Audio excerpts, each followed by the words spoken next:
నమస్కారం. ఆధ్యాత్మిక సుధాసాగరం ధర్మ సందేహాలు ప్రత్యేక కార్యక్రమానికి సాదర స్వాగతం. దేవముని ప్రవరార్చితలింగం కామదహన కరుణాకరలింగం రావణ దర్ప వినాశకలింగం తత్ప్రణమామి సదా శివలింగం. శివుడు సకల శుభకరుడు. ఆ పరమేశ్వరుని ఆరాధిస్తే అపమృత్యువును కూడా తొలగించే కరుణాంతరంగుడు. భక్తితో సేవిస్తే తీరని కోరికంటూ ఉండదు. ఈ నేపథ్యంలో ధర్మ సందేహాలు ప్రత్యేక మణిహారంగా మహాశివరాత్రి బ్రహ్మోత్సవాలను పురస్కరించుకొని ఆ సదాశివుని ఆరాధనకు సంబంధించి ప్రేక్షకులు ఉత్తరాల ద్వారా ఈమెయిల్ ద్వారా పంపించిన ధర్మ సందేహాలకు శాస్త్రీయ సమాధానాలు అందించడానికి మన ముందున్నారు ప్రముఖ ఆధ్యాత్మికవేత్త, అమరావతి సిద్ధాంతి, హస్త సాముద్రిక సామ్రాట్, దేవి ఉపాసకులు, మీ అందరికీ సుపరిచితులైన డాక్టర్ మాచిరాజు వేణుగోపాల్ గారు. వారితో మాట్లాడి మరిన్ని విషయాలు వారి మాటలో తెలుసుకుందాం. ఈనాటి కార్యక్రమాన్ని ప్రారంభిద్దాం. నమస్కారం అండి. శివోహం. మొదటి ఉత్తరం చూద్దామండి. హైదరాబాద్ నుంచి సుధా రాస్తున్నారు. శివారాధన ఏ సమయాల్లో చేయాలి తెలియజేయగలరు అంటూ రాస్తున్నారు. వందే శంభుముమాపతిం సురగురుం వందే జగత్కారణం వందే పన్నగభూషణం మృగధరం వందే పశూనాం పతిం వందే సూర్యశశాంకవక్నినయనం వందే ముకుందప్రియం వందే భక్తజనాశ్రయం చ వరదం వందే శివం శంకరం. ఓం నమః శివాయ. శివారాధన అనేటువంటిది శుభకరమైనటువంటిది, మంగళకరమైనటువంటిది.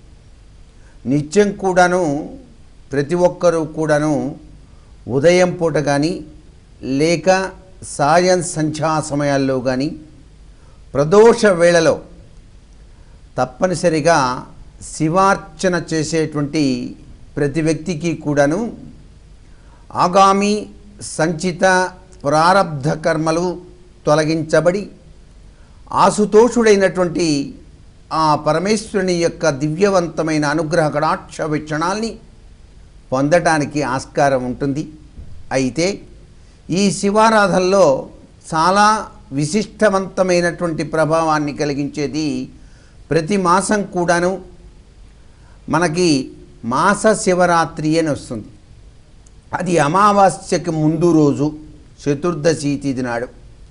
ఆ చతుర్దశి కూడాను అర్ధరాత్రి సమయం వరకు ఉండాలి.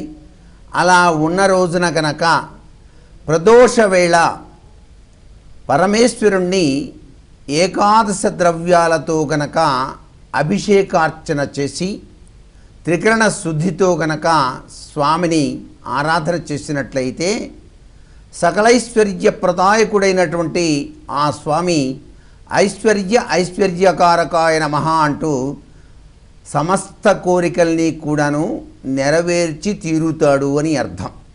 ఇలా ప్రతి నెల వచ్చేటువంటి మాస శివరాత్రిని దృష్టిలో పెట్టుకొని ప్రతి ఒక్కరూ కూడాను అభిషేకార్చన నిర్వహించటం శతవిధాలా కూడాను శ్రేయోదాయకం.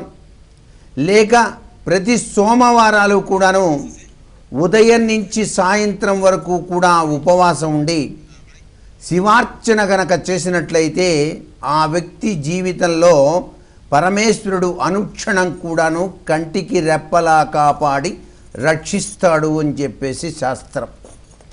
ఏది ఏమైనప్పటికీ కూడాను శివుడు ఎక్కడ లేడు, అంతా శివమయం జగత్. అందుచేత శివనామం గంగా నది, విభూది యమునా నది, రుద్రాక్ష పరమ పావనవంతమైనటువంటి సరస్వతీ నది. అందుచేత శివ అని చెప్పేసి ఒక్కసారి ప్రతినిత్యం కూడాను నిద్రకు ఉపక్రమించేటప్పుడు శివనామాన్ని, నిద్ర నుంచి లేచేటప్పుడు హరినామాన్ని ఏ వ్యక్తి అయితే త్రికరణ శుద్ధితో ఆచరిస్తాడో ఆ వ్యక్తి జీవితంలో హరిహరులు ఇరువురు కూడాను విశిష్టవంతమైనటువంటి అదృష్టకరమైన జీవితాన్ని ప్రసరింపచేస్తాడు సుమా అని చెప్పేసి అర్థం. అందుచేత మనం నిత్యం అభిషేకార్చన చేయలేని పరిస్థితి ఏర్పడినప్పుడు కనీసం మారేడు దళాన్ని గనక చేతిలో పట్టుకొని నమశివాయ ఓం అని చెప్పేసి అంటేనే చాలు అభిషేకార్చన చేసిన సత్ఫలితాన్ని కూడాను సాధించవచ్చు. అందుచేతనే మారేడు చెట్టును పెంచడం, మారేడు చెట్టుకు ప్రతినిత్యం కూడాను చెంబెడు నీళ్లు గనక పోసినట్లయితే మీరు తప్పనిసరిగా పరమేశ్వరానుగ్రహానికి పాత్రులై తీరుతారు సుమా అని చెప్పేసి శాస్త్రం. మరి ఉత్తరం చూద్దామండి. మేడ్చల్ నుంచి గాయత్రి రాస్తున్నారు. ఇష్టకామ్యాలు నెరవేరటానికి శివారాధన ఏ విధంగా చెయ్యాలి తెలియచేయగలరు అంటూ రాస్తున్నారు. శివ అనే 2 అక్షరాలచే చెప్పబడే పరతత్వం సమస్త జగదాధారం. ఆయన నిరంజనుడు, నిరాభాసుడు. అందుచేత ఇష్టకామ్యార్థఫల ప్రీత్యర్థం అని చెప్పేసి మన మనసులోని కోరికను చక్కగా గనక అనుకొని గోత్రనామాలు చెప్పి అంగన్యాస కరన్యాసాలతో ఈ శరీరమే శివుడు, ఈ శరీరంలో ఉండేటువంటి పరమాత్మ శివతత్వంలో గోచరిస్తుంది అని చెప్పేసి తప్పనిసరిగా ఆ మంత్రాలకి సంబంధించిన వివిధ అంశాలని చదువుతూ శరీరం అంతా కూడాను పవిత్రవంతమైనటువంటి శివమయంగా భావన చేసి ఏ వ్యక్తి అయితే తన ఇష్టకామ్యార్థ ఫల ప్రీత్యర్థం అంటూ ఏ కోరికనైతే కోరుకొని అతడు గనక శివార్చన చేస్తాడో ఆ కోరిక తప్పనిసరిగా నెరవేర్చి తీరుతాడు పరమేశ్వరుడు. అందుకే పంచామృతాలతో అభిషేకము పంచముఖ పరమేశ కరుణించుము అన్నారు. పంచామృతాలు అంటే ఆవు పాలు, ఆవు పెరుగు, ఆవు నెయ్యి, తేనె.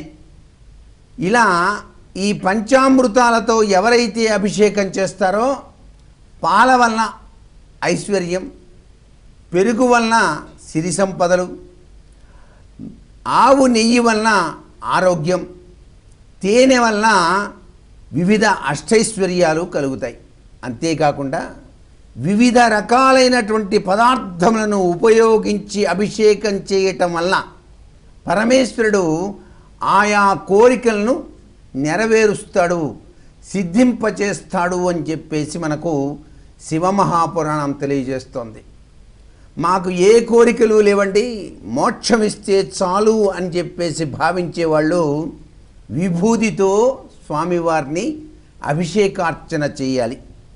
ఆ విభూతి సమస్త ఐశ్వర్యాల్ని కూడాను ప్రసాదింపజేస్తుంది అని చెప్పేసి శాస్త్రం.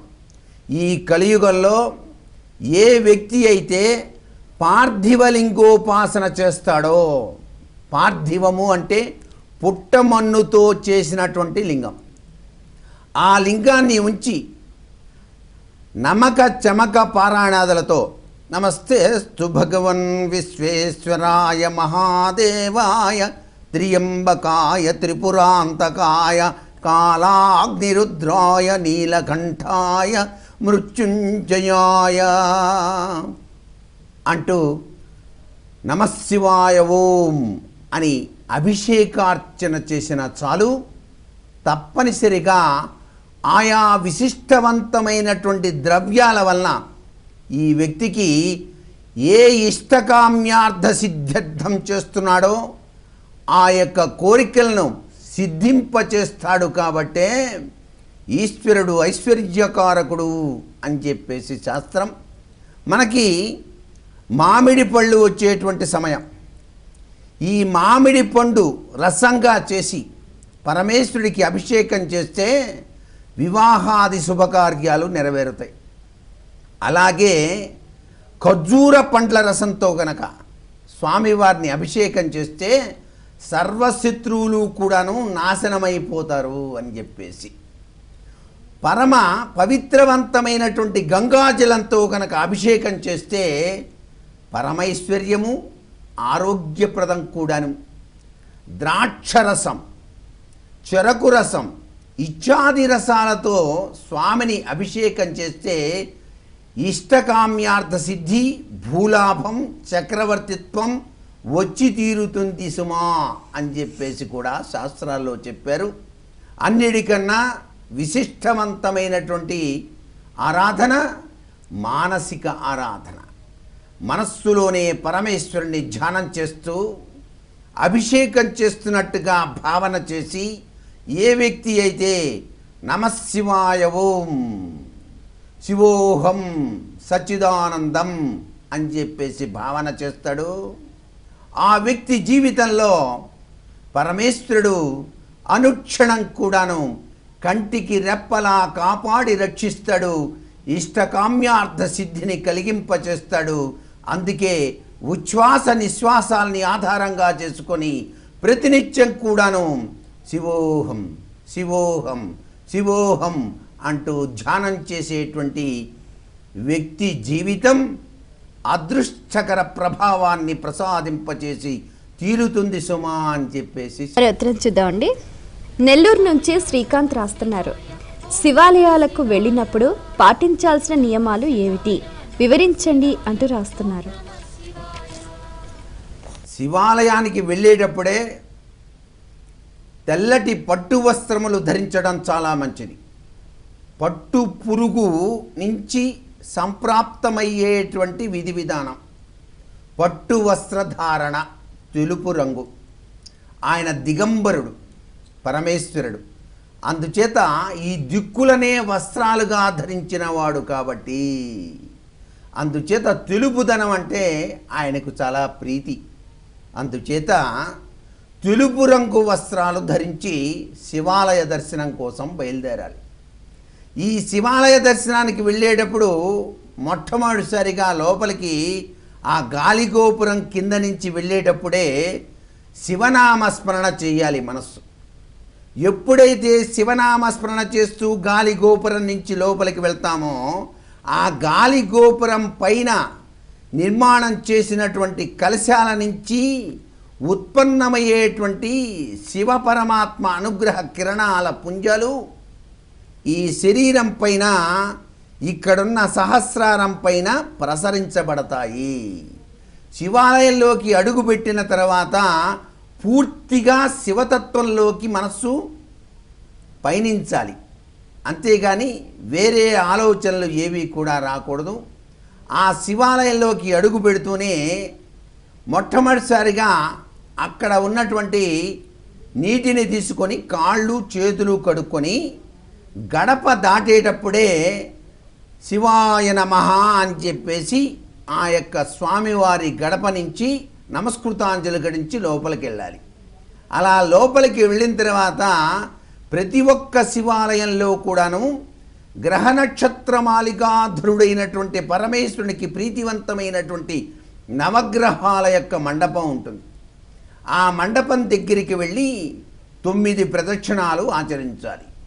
ఈ 9 ప్రదక్షిణాలు ఆచరించిన పిదప గోత్రనామాలు చెప్పుకొని నమస్కృతాంజలి గడించి అక్కడే ఉన్నటువంటి పంపు దగ్గర మరలా వచ్చి కాళ్ళు చేతులు కళ్ళు తుడుచుకొని పక్కనే ఉన్నటువంటి సాక్షి గణపతి, ఆ గణపతికి నమస్కారం చేసి చెప్పాలి, అయ్యా నేను పరమేశ్వర అనుగ్రహం కోసం నీ యొక్క అనుగ్రహాన్ని ఇవ్వవలసిందిగా కోరుతున్నాను అని చెప్పేసి ఆ స్థితిపతి, నిధిపతి, ప్రియపతి గణపతికి నమస్కృతాంజలి గడించి 3 గుంజళ్ళు కానీ 9 గుంజళ్ళు కానీ తీసి ఇలా నెత్తిన ముట్టుకొని బయలుదేరి లోపలికి వెళ్ళాలి.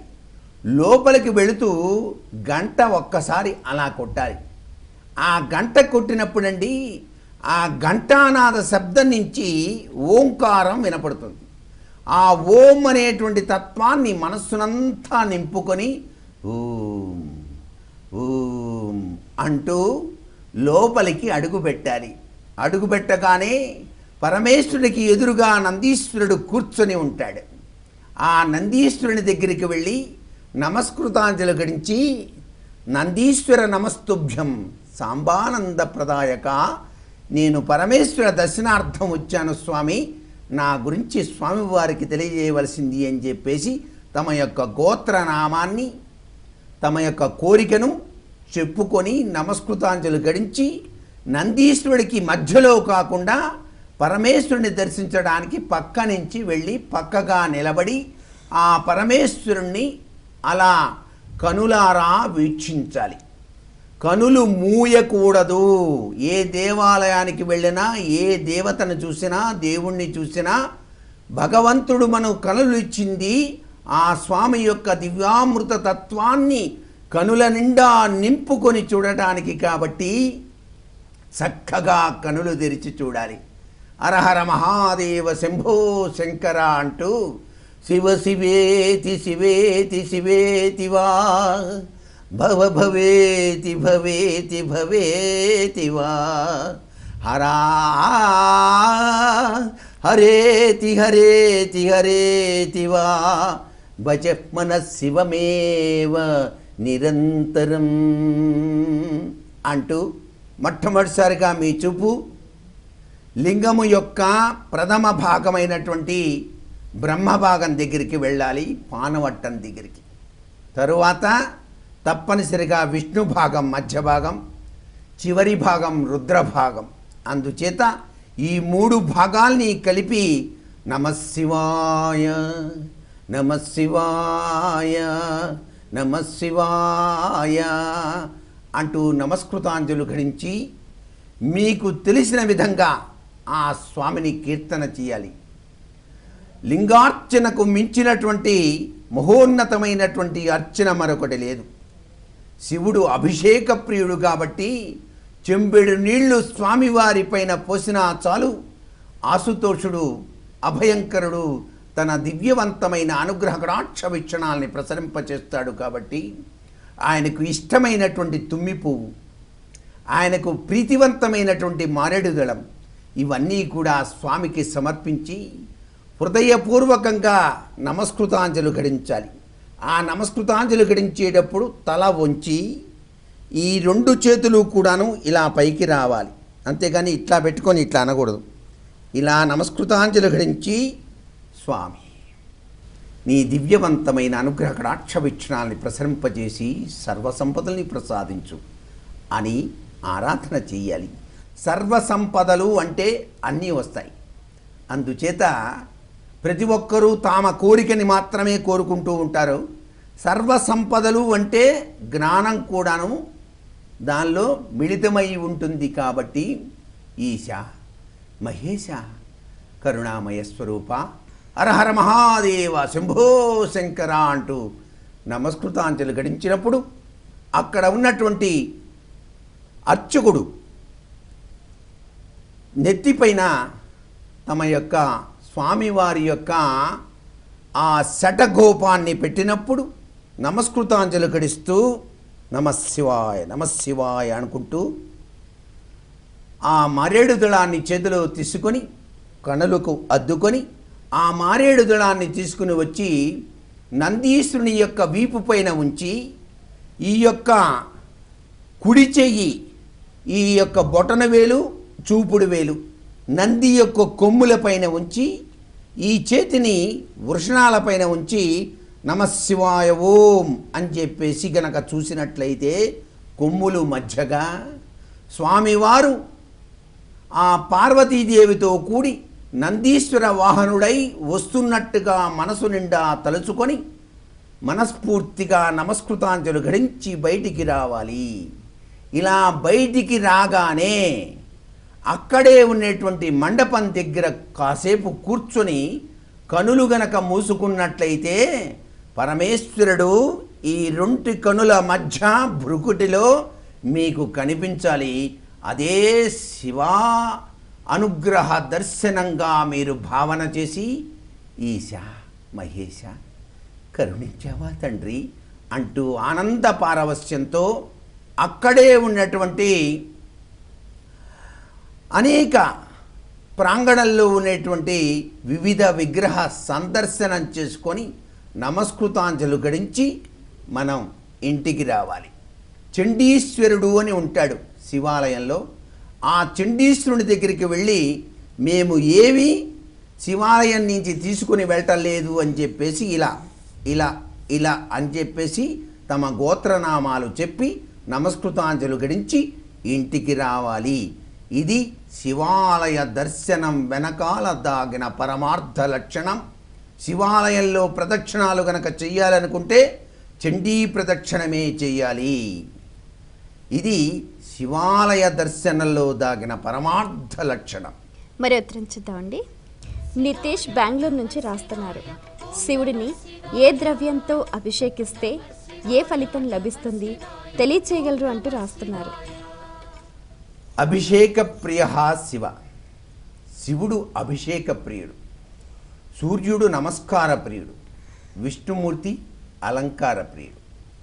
వివిధ రకాలైనటువంటి ద్రవ్యాలతో స్వామిని మనం గనక అభిషేకార్చన చేసినట్లయితే విశిష్టవంతమైన సత్ఫలితాన్ని పొందవచ్చు అని చెప్పేసి శివమహాపురాణం మనకు తెలియజేస్తోంది.